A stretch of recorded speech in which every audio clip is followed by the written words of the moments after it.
YouTube as well, guys. Just want to welcome Simon Dixon onto the show. Obviously, we've not had a financial update for a few days now, and the market there's a roller coaster when it comes to the market. We've got Simon Dixon on, who is a financial expert. Simon, thank you so much for taking your time out to join us. How are you? Okay, really good. Thanks for having me back, Sully. I know you got the blue suit now rather than the grey suit. And I'll make sure this goes up on my YouTube video. So yeah, the markets are currently right now believing that this is coming to an end imminently, despite the fact that the military operations are preparing for a ground invasion. So the market is completely disjointed. Last weekend, prior to the market close, we had maximum escalation narrative. Which led to all of the key points at which you have to have a capitulation. So we talked about the yield on the 30-year Treasury. That was at the 5% mark. The 10-year Treasury, which pretty much sets the benchmark for mortgages, that was at 4.5%. And the price of oil was hitting that $115 range again. Obviously, it's disjointed with West Texas oil WTI versus global Brent crude versus Omani Brent crude, which was like 150 peak, came back down again. But pretty much we had like the peak capitulation leading into the weekend. Over the weekend, we had lots of escalation in terms of no sign that this is coming to an end. Other than the back and forth between the conditions, America had put out their 15-point plan. Then Iran had put out here's our 6 conditions. There's, are we talking, aren't we talking? There was the belief that there is talks in Pakistan that may be brokered via China. But there's lots of confusion. And so the market was hitting peak fear. The VIX is the volatility index. That was about 30, which is very fearful in terms of how the market is seeing things, as well as the bond market measured by MOVE. And the dollar's been strengthening throughout this whole process. Now, on the surface, that sounds like a good thing, but that's the exact opposite of what was happening prior to this and what needs to happen in order for America to deal with its debt situation, and also to grow more independence and rebuild a manufacturing base. In order to achieve those goals, you need the dollar to come down. And now it reversed throughout this whole war. Now, what happened today and since the market opened, is it looked like everything was going to get worse. So higher oil prices, higher 30-year yield, higher 10-year yield, more fear, and a strengthening dollar. But then we basically had this Truth Social post where Trump kind of capitulated, said, this is NATO's problem. We don't care. We'll end the war, and we don't really care what happens to the Strait. Everyone else can figure that one out. And the market loved it. It was a massive relief rally. The move was astronomical. Which if you're trading these markets, firstly, you've got to be an insider. But the volatility is unbelievable and massive mispricing. Because if this doesn't come to an end and there's any type of escalation narrative, and Trump's giving a public speech tonight, and if the market doesn't like what he says, then we're going to have a massive reversal, massive market manipulation as well. If he comes out and says, the Strait is open, Iran's agreed, and then Iran comes out and says, yes, we've agreed, we've reached terms, then you'll continue into the market that we were having before. Weakening dollar, lower yields that help with the debt, and the stock market will continue to rally. But there was a massive move up in the market. And so the market, for whatever reason, is not in line. And we also had gold coming up as well. So now we've got oil prices that are kind of flat. We had gold coming up a bit, but all the metrics that matter to America all got better. So interpret that what you will. Well, in terms of what happens in the market, I mean, today Prime Minister of the United Kingdom, Keir Starmer, came out and said, we are not going to be involved in this war. I believe the Australian leader said the exact same thing. What is the reason why someone like him would make that decision from a financial perspective? I mean, the UK is in no position. The UK is not world reserve currency. You can't print money to infinity like America is right now. Now, we've got major issues in the UK. We are close to a state of emergency in terms of some of our supply chains. Australia just put Australia into a state of emergency in terms of its access to oil and energy. At the moment, there is a global jet fuel crisis. So even America does not have enough jet fuel, even though it is energy dependent with different types of energy sources. So in the UK, the island that I'm on right now, we haven't had diesel for a couple of days. I've cancelled all my travel because I don't want to get caught on the wrong side of some kind of lockdown policy or, some kind of force majeure on airplane contracts, and then suddenly you're not allowed to fly and you don't get a refund, or, and the price is absolutely astronomical for the average person to fly right now. So we're starting to get those real changes in behavior. But in terms of the UK right now, we're potentially going into negative growth. We've got one of the highest energy prices in terms of at the gas pump to fill up your petrol. And we've got, we're about to receive our last shipment of jet fuel, diesel, like in today, I believe. Or so if we don't find a new source of energy, then you can imagine that we're going into a state of emergency too. But economically, UK is headed for negative growth, high inflation, a property real estate market correction, and our stock markets are underperforming the US stock market again. The currency is also weakening. The only thing we can do is austerity. Now, if we have to enter into some kind of lockdown that shuts off economic activity, we start getting bankruptcies in airplanes, any of those types of infrastructure. UK is a very small player, but it was doing a bunch of stuff in AI. All of these plans, all these growth plans, are going to effectively disappear. And we are just a casino of financial speculation with yield prices that are going through the roof, a debt to GDP that's completely unsustainable, and an energy crisis that's only going to go from worse. So the last thing we can do is enter into a war. But if we do, then what that would be is it would make our debt worse, our economy worse, but it would stimulate some sales because the average Brit would be paying for it because, we're not balancing our book right now. And then it would just go into BAE Systems and a couple of energy stocks on the FTSE, as well as some of the military stocks. So one of the things that you mentioned very early on, as well as the other financial experts such as Robert Darkside, Gary, various others who came on the space, said that, look, if the Strait of Hormuz doesn't open by the weekend, by the next week, we're going to be in a severe issue.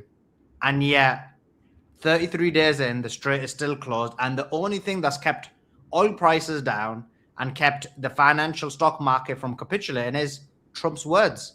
And each time he makes a statement, the market seems to just believe him. But we're 33 days in and the war continues. So I guess my question to you is, where do you put your prediction now in terms of how much more longer the Strait of Hormuz can still remain closed? And in addition to that, why is it that his words can have such an impact despite the fact that nothing's really changed? The war continues to happen. I know you've said previously that those words will have less and less impact as they go on, but we're seeing the opposite. It's actually like those words continue to have impact. Those statements continue to have impact on the global financial market. Yeah, it continues to surprise me as well. There is one explanation that those that have access to the highest level of capital, i.e. the financial industrial complex, they have access to the information that Trump is feeding them. And so this could be one of the biggest cases of market manipulation and the markets moving based upon what Trump says. But in the end, you can't trick the market. The bond market will rip out, oil prices will rip out, stock markets will crash based upon and we will get real economic impact. So there's a bit of a delay at the moment between the real economy and the markets. And the market is always a leading indicator for the real economy. But I think the market is so manipulated right now because I think there's massive intervention. And I think that my guess has always been, if you think right back at the beginning, I remember we were on a space and Darkside read a headline from FT that COMEX, the commodities exchange, came out and asked the US government to stop manipulating prices or something to that effect. I still think there's a massive structural short position. The US Treasury has bet big on the price of oil crashing, which implies massive confidence in the belief that there will be a deal. And that just can't be a fake deal, because that would just be a fake out that would just lead to, more volatility and less trust. But at the moment, in general, the market believes Trump, despite the fact that he is so incredible. And I don't mean incredible in a good way. I mean uncredible. That his credibility is absolutely thing. So I still continue to believe that the only way to have an economy is to reach a deal. And the only thing I can make sense of what's happening right now is that there is some escalate to de-escalate, because we know that they're not doing so far a long-term ground invasion, as per the analysis you've been sharing in terms of 600,000 troops. This is either a creep, which takes us into an absolute depression and economic disaster, or they're escalating to de-escalate. And part of that is whatever we're speculating on is going to happen next. But the market's not going to like it if this doesn't de-escalate. And Iran has already come out and they've listed all the tech companies that they're going to be targeting within the Gulf states. They followed through on their promise in terms of universities. And so Iran has been doing everything they say they're going to do.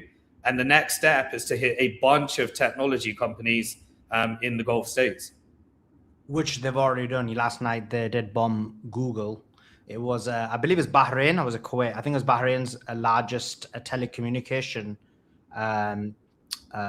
network, which housed Amazon. So I believe that this has already started to happen. In terms of, so you've already explained that now. So in terms of the market perspective, you're talking about a state of emergency for Australia, a state of emergency possibly for the UK. What does that actually look like? Is there certain rules that are put in place? Like, what is a state of emergency?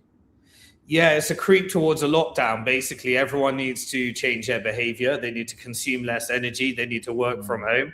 They need to travel less. They need to think about everything they can do to conserve energy for the country. And really, this isn't like a COVID situation where you might be skeptical or something like that. This is, well, if we've got no energy, then community, we need to conserve it. So people will comply. If my government says to me, conserve energy, then as a community, I'm going to conserve energy. This isn't me resisting by consuming more energy. This is how do we all help each other. So this is a hook, line, and sinker for a World Economic Forum. You will own nothing and be happy. Create an inflationary cycle, create an energy crisis, and change consumer behaviors.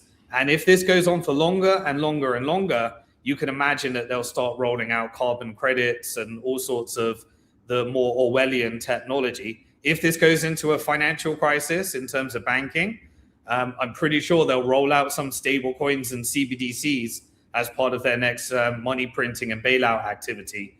So in terms of the larger trend, we are definitely moving. They're going to, this crisis will be weaponized. You are rubber banding a bit, Simon. I don't know if it's me or you, but you are rubber banding. And you're frozen. Guys, can you see me? Is it a problem with me, or is it a problem with Simon? What is the issue? If you guys can let me know. But in the meantime, I think Simon is stating something extremely important, which is that they've managed to put us in a situation where, okay, during COVID, you may have been able to resist them being able to state that, look, I'm not going to follow the rules. In the North, we did not follow the rules. We did not follow any of the rules. But that being said, if they only say that, look, you've only got a limited amount of energy and you can only use that energy during XYZ time, then it's going to be highly, highly problematic. You're going to end up following the rules. You're going to end up bending the knee and agreeing to what they want. So he's quite right in what he's saying there. I'm not sure what's happened, Simon. I don't know if it's my internet. Guys, on the X space, is everything okay? Yeah, should we end it here? We can do another one, Sully, if you can hear me. Let's keep it short, if you like. Should I remove you and then you can come back on, maybe? Because you've just frozen. Let me remove Simon and then you can... Oh, he's back. He's back. You're sorted now, Simon. We can see you.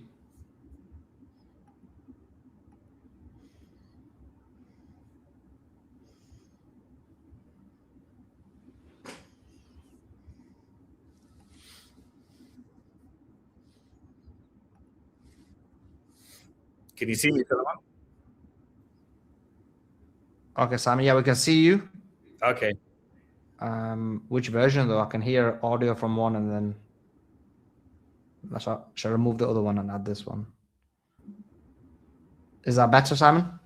Yeah, it never stopped working for me. If you like, Sulaiman, we can cut this one short and do another one the next as well, if you like. Yeah, I think that's a great idea. So, Simon, just a last question.